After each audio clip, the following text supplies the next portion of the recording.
மாப்பிள்ள மாதிரி உட்காந்துட்டு இருக்கோமே அப்படின்னு நினைக்கிறீங்க, கரெக்டா? ஆமா, இன்னைக்கு வந்து ஒரு ஸ்பெஷல் டே. ஆக்சுவலாக இவ்வளோ நாள் வீடியோ போடாததுக்கு நிறைய ரீசன் இருக்கு. அதை வந்து இந்த வீடியோவில் சொல்ல முடியாது. ஸோ இன்னைக்கு வந்து எங்களுக்கு வாழ்த்திய எல்லாருக்கும் ரொம்ப நன்றி, வாழ்த்த போகிறவங்களுக்கும் ரொம்ப நன்றி. என்னன்னு பார்த்தீங்கன்னா, இன்னையோட நான் ஜெயிலில் மாட்டி 1 year ஆகுது.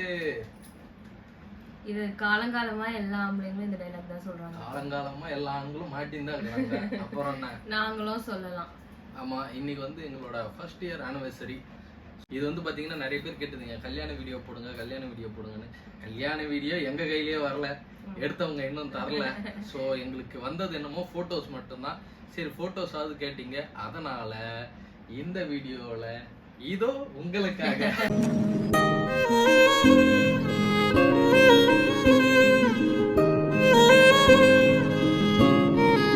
என்னென்னலாம் நடந்தது கல்யாணத்துல அப்படின்றத பத்தி தான் இந்த வீடியோ.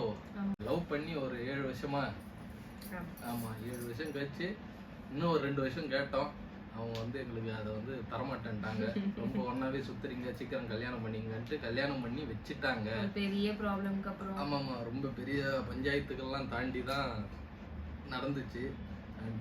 சரி, அப்படியாவது சரி கல்யாணம் வரைக்கும் வந்துச்சே, ஜாலியா பண்ணலாமேன்னு நினைச்சா என்ன டிஆரா மாத்தி விட்டாங்க அன்னைக்குன்னு பார்த்து. ஏன்னா எல்லா வேலையும் வந்து நம்மளே எடுத்து பண்ற மாதிரி ஆயிடுச்சு. டெக்கரேஷன்ல இருந்து இங்க நலங்கு இதெல்லாம் போய் இருந்தது. 3 நாள் நலங்கு, இந்த வேலை இதெல்லாம் பார்த்துருந்தோம். நாங்களே தான் மாறி மாறி எல்லா வேலையும் எடுத்து பண்ணியிருந்தோம். எல்லா விஷயத்துக்கும், ரிசப்ஷனுக்கு அங்க ஹாலில் இது பண்றது எல்லாத்துக்கும், இந்த டெக்கரேஷன் இதெல்லாம் நம்ம வந்து வெட்டிங் வந்து கோவில்ல தான் பண்ணோம். சிம்பிளா, கியூட்டா, சூப்பரா, தெய்வீகமா கோவில்ல தான் பண்ணோம். எனக்கு வந்து நிறைய பேர் சொன்னாங்க சஜஷன்லாம் மண்டபத்துல வச்சிருந்துட்டு. எனக்கு இன்ட்ரெஸ்ட் இல்லை, எனக்கு வந்து கோயில்ல பண்ணணும்னு ஒரு ஆசை. இன்னொன்னு என்னன்னா, பட்ஜெட்டாவும் இருக்கணும் தான் ஒரு பிளான். உனக்கு இல்ல, நமக்கு. நாங்க வந்து மேரேஜ் பிளான் பண்ணும்போதே ஒரு பிளான்ல இருந்தோம், பட்ஜெட்டா பண்ணணும் அப்படின்ட்டு. இல்ல, இங்க சங்கோதி அம்மன் கோயில்ட்டு ஒரு சூப்பர் கோயில், போட்டோஸ்லாம் போடுறோம் பாருங்க, சூப்பரா இருக்கும். நான் என்ன பண்ணேன், ரெடியான நீ காலைல மேரேஜ்க்கே போயிட்டியா? அதுக்கு முன்னாடி நைட்டு வந்து பொண்ணு வந்து இங்க வந்துடணும். அப்ப வந்து வேன்ல இவங்க ஏரியா என்ட்ரி ஆகும்போது ஒரு அழுக்கு ட்ரெஸ் போட்டு ஒருத்தர் வண்டியில கிராஸ் பண்ணாரு. யாருன்னு பார்த்தா இவரு. எங்க போறேன்னு கேட்டா வேலைக்கார மாதிரி ஆயிட்டாங்க.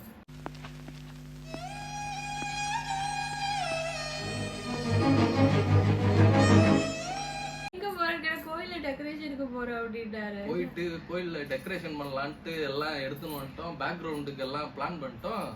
பேக்ரவுண்டு வைக்கிறதுக்கு பலகை இதெல்லாம், இந்த இது ரீஃபர்லாம் இல்லை. நான் மறந்துட்டேன் வாங்கறதுக்கு. அவங்க சொன்னவங்களும் எடுத்துன்னு வர மறந்துட்டாங்க. என்ன பண்றது தெரியாம வண்டி எடுத்துன்னு சுத்தினே இருந்தா இந்த சில போட்டோஸ் இதுலாம் பேனர்லாம் வச்சிருப்பாங்க ரோட்ல எல்லாம், அங்கங்க பலகை வச்சு. என்னது அது பேரு, ஏதோ இதுலாம் போட்டு பிளாட்ஸ் இவ்வளவு ரேட்ல, இவ்வளவு கம்மி ரேட்ல அப்படி இப்படின்ட்டு. ஆமாமா, மூலம் பௌத்திரம் அந்த மாதிரிலாம் போட்டுலாம் கல்யாணத்துக்கு டெக்கரேஷன் பண்ண முடியாமடா சுத்தி இருக்கிற உங்களுக்கு எதுக்குன்ட்டு அப்படியே உடைச்சு எல்லாத்தையும் எடுத்து வந்து பேட்சப் பண்ணி கரெக்டா இது பேக்ரவுண்ட் பண்ணிட்டேன்.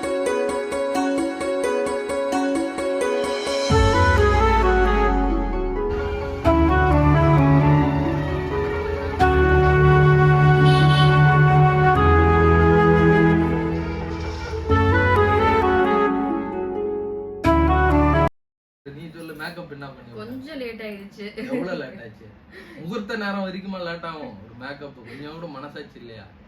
சரி, இந்த கல்யாண வீட்டுல பொண்ணு ரெடி ஆகுது, மாப்பிள்ள ரெடி ஆகுது, இது பரவாயில்ல. மொத்த ஃபேமிலியும் வந்துட்டு மேக்கப் எனக்கு போடுங்க அவங்களுக்கு போடுங்க, எல்லாரும் மேக்கப் பண்ண ஆரம்பிச்சிட்டாங்க ஒரேடியா. நான் பாத்துக்கிறேன், ரைட் இன்னைக்கு முடிஞ்ச மாதிரிதான் இது அப்படின்ட்டு. இந்த இடத்துல நம்ம ரோஷினி அக்காக்கு ஷவுட் அவுட் கொடுக்கணும். ரோஷினி மேக்கப் ஆர்டிஸ்ட் அப்படின்ட்டு இன்ஸ்டால பாத்தீங்கன்னா அவங்களும் ஒரு டிஆர் தான், மேக்கப் ஆர்டிஸ்டா இருப்பாங்க, ஆர்டிஸ்டா இருப்பாங்க, ஆங்கரா இருப்பாங்க. இப்ப ரீசன்ட்டா சீரியல்ஸ்லாம் நிறைய பண்றாங்க. ஆமா ஆமா. உங்களுக்கு தெரியுமா உங்களுக்கு எந்த படத்துல 70 கோடி ரூபாய் நிர்ணயம் பண்ணாங்க சொல்லுங்க நீங்க? புலி படங்க. அந்த புலி யார் படங்க அது? அந்த புலியோட தயாரிப்பாளர் யாருங்க? பட்ஜெட் ஃப்ரெண்ட்லி, பெர்ஃபெக்ட்டா, நீட்டா இருக்கும். ஆமா, செம்ம ஃபன்னா போச்சு. இங்க இருந்து மேக்கப் முடிச்சு எல்லாரும் பதட்டமாயிட்டாங்க. இங்க மாமனார் வந்துட்டாரு, போதும் தடவுனதெல்லாம் போதும், அவர் கழுத்து பிடிச்சு தான் இழுத்துன்னு போல. சரி, நாங்க வெளில போனா நாங்க ஒரு பிளான், கார் இருக்கும். இங்க இருந்து வந்து நம்ம வீட்ல இருந்து ஒரு ரோடு போய் அப்படி திரும்ப அப்படி வந்துரும் கோவில். இங்கதான் நாங்க ஒரு பிளான் போட்டோம். ஜானவாச கார் இருக்கும்ல, இந்த இவரு ஓகேல ஓட்டு போவாரு, ஆமா அந்த மாதிரி கார் ஜாம் ஜானவாச காரா அந்த மாதிரியா கிடைக்கும்னு பார்த்தோம். கடைசியில பார்த்தா என்ன ஆயிடுச்சு, நாங்க போற வழியில ஒரு பெரிய குழியை தோண்டி விட்டானுங்க. அதை தாண்டி தான் போனோம். இப்படி சுத்தினும் போக கூடாது. சரி என்ன பண்றதுன்னா பட்டுன்னு என்ன பண்ணிட்டாரு எங்க அப்பா, பக்கத்துல இருந்தவங்க யாரோ ஒரு தெரிஞ்ச ஆர்டிஸ்ட் எல்லாம், ட்ரம்ஸ் ஆர்டிஸ்ட் எல்லாம் கூப்பிட்டு இங்க இருந்த போல அடிச்சுனே கூட்டின்னு போறாரு. அது எப்படி இருக்கலாம் எனக்கு உங்க கூட்டின்னு போகும்போது இந்த பார்த்திபன் வடிவேல கூட்டின்னு போற மாதிரி ஆகி போச்சு எனக்கு.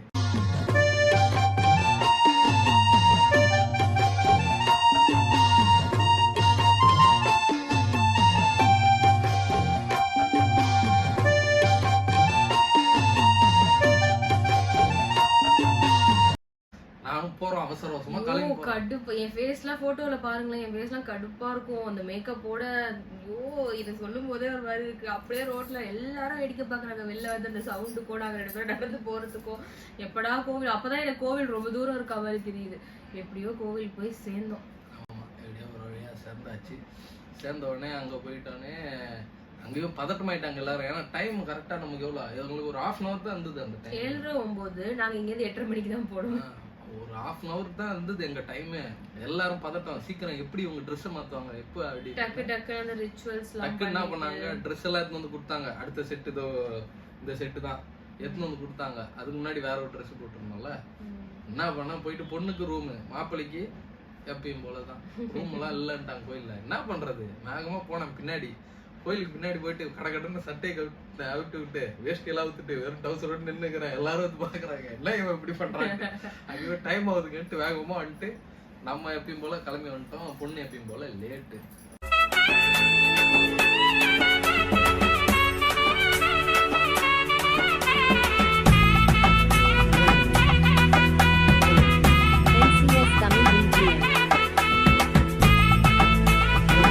மந்திரம்லாம் நான் வந்து முன்னாடியே சில வீடியோஸ் எல்லாம் பார்த்து வச்சிருந்தேன். என்னென்னலாம் பண்ணணும்ட்டு எனக்கு தெரியும். கல்யாணத்துக்கு என்னன்னா அவரு சொல்றதெல்லாம் பார்த்தா எனக்கு என்ன பயமா இருக்கு. ஆல்ரெடி 2 கல்யாணம் பண்ண மாதிரி. இல்ல நான் வீடியோஸ் எல்லாம் இது பாக்குறோம்ல, அதான் இதுலயே வருது இன்ஸ்டாலே ரீல்ஸ் எல்லாம் எடுத்து போட்டுன்னு இருக்கிறாங்களே. நான் என்ன பண்ணேன், நான் ரெடி ஆயிட்டேன், எல்லாத்தையும் எடுத்து பண்ண ஆரம்பிச்சேன். டக்குன்னு அவர் பாக்குறாரு, நான் எக்ஸ்பீரியன்ஸா நான் அது மாதிரி பண்றானே, நம்ம சொல்றதை கேட்குவானா இவன் சொல்றத நம்ம கேட்கறோமான்ற மாதிரி ஆயிடுச்சு அவருக்கு. நாங்க டக்குன்னு எல்லாத்தையும் வந்துட்டு நான் வரவங்களுக்கு எல்லாம் சொல்லி தரேன், இதை வாங்கி இதுல இந்த மாதிரி போடணும் அப்புறம் சொல்லுவாரு அப்படின்லாம் சொல்ல ஆரம்பிச்சிட்டேன்.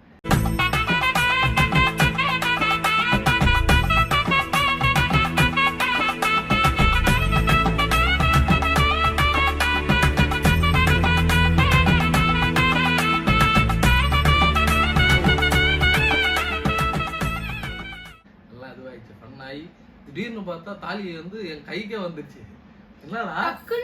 நம்ம மத்த வீட்டு கல்யாணத்துக்கு போனா ரொம்ப நேரம் ஆகும் எல்லாமே, நம்ம வீட்டு கல்யாணத்துல எல்லாமே டக்கு நடக்குது அப்படின்னு ஆயிடுச்சு. டக்குன்னு அப்படியே பாத்துன்னு இருந்தேன். சரி என்ன பண்ண தூக்கி நல்லா சிரிச்சுன்னு இருந்தேன். உடனே எல்லாரும் பாக்குறாங்க இவன் என்ன சிரிக்கிறான் அப்படின்னு எல்லாரும் என்ன கேக்குறாங்க. ஆனா ஏய் என்னடா சிரிச்சுன்னா இருக்கிறான்னு நான் சொல்றேன், எனக்கு கல்யாணம் ஆகும் போது சிரிச்சுன்னு இருக்கிறேன் அப்படின்னு. அவங்க எல்லாம் ஏன் அப்ப கேட்டாங்கன்னு எனக்கு. பட் அதுக்கப்புறம் தான் நான் ரியலைஸ் பண்ணேன் இவங்க எல்லாம் ஏன் நம்மள இப்படி கேட்டிருக்காங்க அப்படின்னு.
அதனால என் மைண்ட் வந்து நிஜமாவே ஹாப்பி தான். லவ் பண்ண பையனை கல்யாணம் பண்றோம், அதுக்கு தான் இவ்வளோ கஷ்டப்பட்டது, லைக் அதெல்லாம் ஹாப்பி தான். ஆனாலும் வந்து நிறைய குறைகள்னா லைக் ஃபேமிலி சைட் ப்ராப்ளம் அந்த மாதிரி சொல்கிறேன், அதையும் மீறி நடந்தது.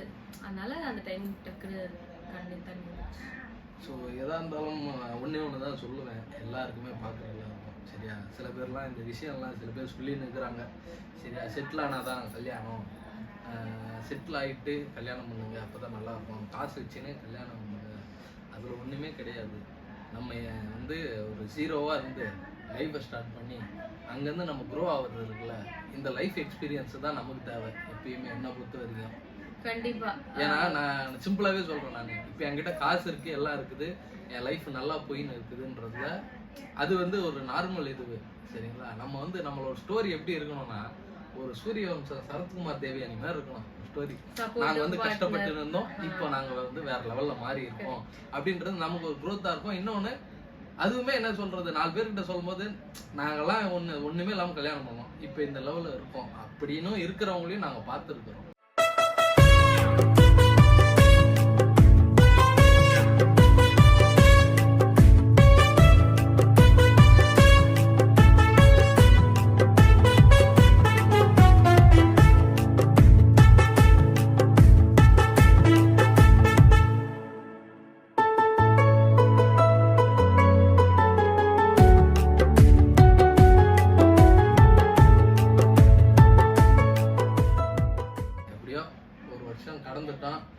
ஒரு வருஷம் கடந்து ரிவார்டோட வீடியோ போடலான்னு பார்த்தோம், அந்த ரிவார்டு வந்து வரமாட்டுறாரு.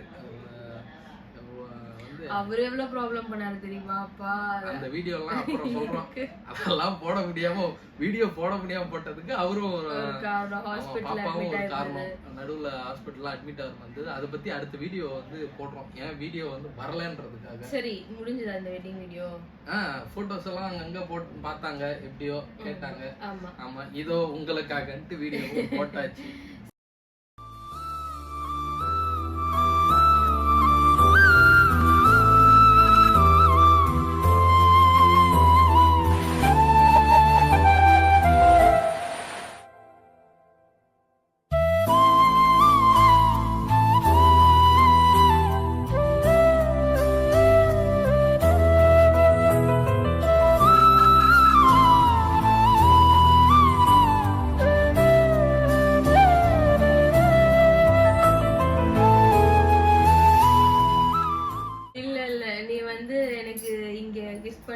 எதிர்பார்க்கவே இல்லை. வந்து இந்த மாதிரி ஒரு சினிமாட்டிக்காலாம் வேற கதெல்லாம் ரொம்ப பிடிக்கும், எல்லா பொண்ணுங்களுக்குமே பிடிக்கும். திடீர்னு அது இவன் கிட்டே வந்ததுதான் என்னால எதிர்பார்க்க முடியல. ஏன்னா இவர் வந்து பப்ளிக்ல வந்து ரொம்ப ஷை டைப், கையை பிடிக்க கூட யோசிப்பாரு. எனக்கு அது வந்து ரொம்ப அந்த விஷயம் வந்து எனக்கு மைனூட்டா எனக்கு ஞாபகம். ஏன்னா நான் வந்து சுத்தி எப்பயுமே வாட்ச் பண்ணே இருப்பேன். சில விஷயம் திட்டுறாங்கல்ல சில பேர்லாம், இந்த பார்க்காண்டெல்லாம் போனோம்னா அங்கெல்லாம் திட்டுவாங்கல்ல, இந்த மாதிரி லவர்ஸ் எல்லாம் பார்த்தா திட்டுவாங்க, பஸ்ஸில் இந்த மாதிரி கொஞ்சம் சேட்டெல்லாம் பண்ணிட்டு போனாங்கன்னா திட்டுவாங்க அவங்கள. ஸோ அதெல்லாம் நான் பார்த்து எனக்கு வந்து கொஞ்சம் அது வந்து எனக்கு பப்ளிக் மேலே ஒரு அவேர்னஸ் இருக்கும். நம்ம வந்து தப்பான உதாரணமாக இருக்கக்கூடாது, யாருக்கும் தப்பா நம்ம அப்பயும் பேச்சு வாங்கக்கூடாதுன்னு கொஞ்சம் யோசிப்பேன் நான். ஆமா, அப்படிப்பட்ட ஆளு வந்து அது இதுதான் நான் சொல்றேன். அது வந்து நான் வந்து கிஸ் கொடுத்த பிளேஸ் வந்து பார்த்தா கல்யாணம் தாலி கட்டியாச்சு, அதுக்கப்புறம் நாங்கள் அஃபீஷியல் அப்படின்றனால நான் அங்கே வந்து கிஸ் தந்தேனே தவிர. சரி, ஓகே, இவ்வளோ எக்ஸ்பிளனேஷன் வேணாம், அது ரீக்ரியேட் பண்ணு. ஃபர்ஸ்ட் வந்தாச்சு, தாலியை பார்த்தேன். பரவாயில்லையப்பா, கரெக்டா பண்றது ஆக்ஷன்லாம். அப்படி கல்யாணம் கண்ண அதை வச்சு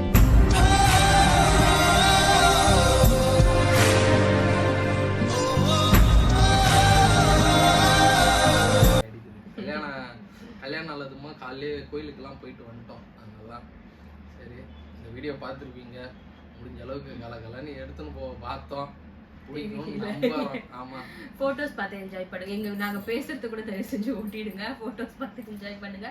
இதை விட ரிசப்ஷன் போட்டோல தான் ஃபன்னே இருக்கு. ஆமா, இதுல வந்து பாத்தீங்கன்னா இந்த இது வந்து ஃபுல்லா ஃபேமிலி ரிலேட்டட், ஃபேமிலிக்காக பண்ண ஒரு ஃபங்க்ஷன். ஃபேமிலிக்கு மட்டும் தான் இன்விடேஷன் வெச்சோம். ஃபேமிலிக்காக பண்ண ஃபங்க்ஷனா? இல்ல கல்யாணம்ன்றது ஃபேமிலிக்குன்னு பிரிச்சிட்டோம். வெட்டிங் வந்து ஃபேமிலி மெம்பர்ஸ் மட்டும், ரிசப்ஷன் வந்து ஃப்ரெண்ட்ஸ் அண்ட் மீடியா ஃப்ரெண்ட்ஸ் அவங்களுக்காக அதை பிரிச்சிட்டேன் நான்.